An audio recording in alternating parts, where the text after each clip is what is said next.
ನಮಸ್ಕಾರ ಗೆಳೆಯರೇ. ಇವತ್ತು ನಾವು ಮಾತಾಡೋ ವಿಷಯ ನಿಮ್ಮ ತಲೆ ಸುತ್ಸೋದು ಗ್ಯಾರಂಟಿ. ನಾವು ಭೂಮಿ ಮೇಲೆ ಆರಾಮಾಗಿದ್ದೀವಿ ಅನ್ಕೊಂತೀವಿ ಅಲ್ವಾ?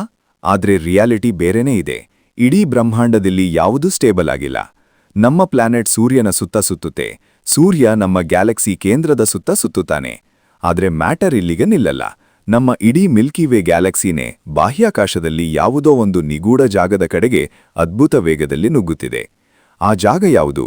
ಯಾಕೆ ಅಲ್ಲಿಗೆ ಹೋಗ್ತಿದ್ದೀವಿ? ವಿಜ್ಞಾನಿಗಳು ಇದನ್ನ ದ ಗ್ರೇಟ್ ಅಟ್ರಾಕ್ಟರ್ ಅಂತ ಕರೀತಾರೆ. ಇದರ ಕಥೆ ಶುರುವಾಗೋದು 1970ರಲ್ಲಿ. ಅಸ್ಟ್ರೋನಾಮರ್ಸ್ ಆಕಾಶವನ್ನ ಅಬ್ಸರ್ವ್ ಮಾಡುವಾಗ ಒಂದು ವಿಚಿತ್ರ ಸಂಗತಿ ನೋಡ್ತಾರೆ. ನಮ್ಮ ಗ್ಯಾಲಕ್ಸಿ ಮತ್ತು ಪಕ್ಕದ ಆಂಡ್ರೋಮಿಡಾ ಗ್ಯಾಲಕ್ಸಿ ಸೇರಿ ಸುಮಾರು 1,00,000 ಗ್ಯಾಲಕ್ಸಿಗಳು ಒಂದೇ ದಿಕ್ಕಿನ ಕಡೆಗೆ ಅತಿ ವೇಗವಾಗಿ ಚಲಿಸ್ತಿವೆ.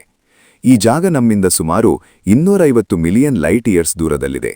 ಇದು ಎಷ್ಟು ದೊಡ್ಡ ಗ್ರಾವಿಟಿ ಅಂದ್ರೆ ಇದನ್ನ ಕಲ್ಪನೆ ಮಾಡ್ಕೊಳ್ಳೋದು ಕೂಡ ಕಷ್ಟ. ಆದ್ರೆ ಒಂದು ದೊಡ್ಡ ಟ್ವಿಸ್ಟ್ ಇದೆ. ಆ ಜಾಗದಲ್ಲಿ ಏನಿದೆ ಅಂತ ನಮಗೆ ಇವತ್ತಿಗೂ ಕಣ್ಣಾರೆ ನೋಡಕ್ಕೆ ಸಾಧ್ಯವಾಗಿಲ್ಲ. ಯಾಕೆ ಗೊತ್ತಾ? ನಾವಿರೋದು ಮಿಲ್ಕಿ ವೇ ಗ್ಯಾಲಕ್ಸಿಯ ಒಳಗಡೆ. ನಮ್ಮ ಗ್ಯಾಲಕ್ಸಿಯ ಅಂಚಿನಲ್ಲಿರೋ ಕೋಟ್ಯಂತರ ನಕ್ಷತ್ರಗಳು ಮತ್ತು ಧೂಳಿನ ಮೋಡಗಳು ಆ ಕಡೆ ಇರೋ ದೃಶ್ಯವನ್ನ ಬ್ಲಾಕ್ ಮಾಡ್ತಿವೆ. ಇದನ್ನ ಸೈನ್ಸ್ ಭಾಷೆಯಲ್ಲಿ ಝೋನ್ ಆಫ್ ಅವಾಯ್ಡೆನ್ಸ್ ಅಂತಾರೆ. ಅಂದ್ರೆ ನಮಗೆ ಕಾಣಿಸದ ನಿಷೇಧಿತ ಪ್ರದೇಶ. ಆದರೆ ಎಕ್ಸ್ರೇ ಮತ್ತು ರೇಡಿಯೋ ಅಲೆಗಳನ್ನ ಬಳಸಿ ನೋಡಿದಾಗ ಅಲ್ಲಿ ನಾರ್ಮಾ ಕ್ಲಸ್ಟರ್ ಅನ್ನೋ ಬೃಹತ್ ಗ್ಯಾಲಕ್ಸಿಗಳ ಸಮೂಹ ಇರೋದು ಪತ್ತೆಯಾಗಿದೆ. ಆದರೆ ಕೇವಲ ಅಷ್ಟು ಕ್ಲಸ್ಟರ್ಗಳು ಇಡೀ ಸೃಷ್ಟಿಯನ್ನ ಎಳೆಯುವಷ್ಟು ಶಕ್ತಿ ಹೊಂದಿರೋಕೆ ಸಾಧ್ಯವಿಲ್ಲ. ಹಾಗಾದ್ರೆ ಅಲ್ಲಿ ಕಾಣಿಸದ ಯಾವುದೋ ಡಾರ್ಕ್ ಮ್ಯಾಟರ್ ಇರಬಹುದಾ? ಅಥವಾ ನಮ್ಮ ಇಡೀ ಲೋಕವೇ ಯಾವುದೋ ಒಂದು ಕಪ್ಪು ಕುಳಿಗೆ ಬಲಿಯಾಗ್ತಿದೆಯಾ?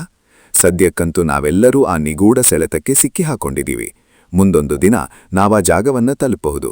ಅಥವಾ ಈ ವಿಡಿಯೋ ನೋಡುವಷ್ಟರಲ್ಲಿ ನಾವು ಆ ಕಡೆಗೆ ಸಾವಿರಾರು ಕಿಲೋಮೀಟರ್ ಹತ್ತಿರ ಹೋಗಿರಬಹುದು. ಈ ಅದ್ಭುತ ವಿಜ್ಞಾನದ ಬಗ್ಗೆ ನಿಮ್ಗೆ ಏನನ್ನಿಸ್ತೆ? ಕಮೆಂಟ್ಸ್ ಬಾಕ್ಸ್ನಲ್ಲಿ ತಿಳಿಸಿ. ಇಂತಹ ಮತ್ತಷ್ಟು ಇಂಟ್ರೆಸ್ಟಿಂಗ್ ವಿಡಿಯೋಗಳಿಗಾಗಿ ಅನ್ಫೋಲ್ಡ್ ಎಐ ಚಾನೆಲ್ ಸಬ್ಸ್ಕ್ರೈಬ್ ಮಾಡಿ.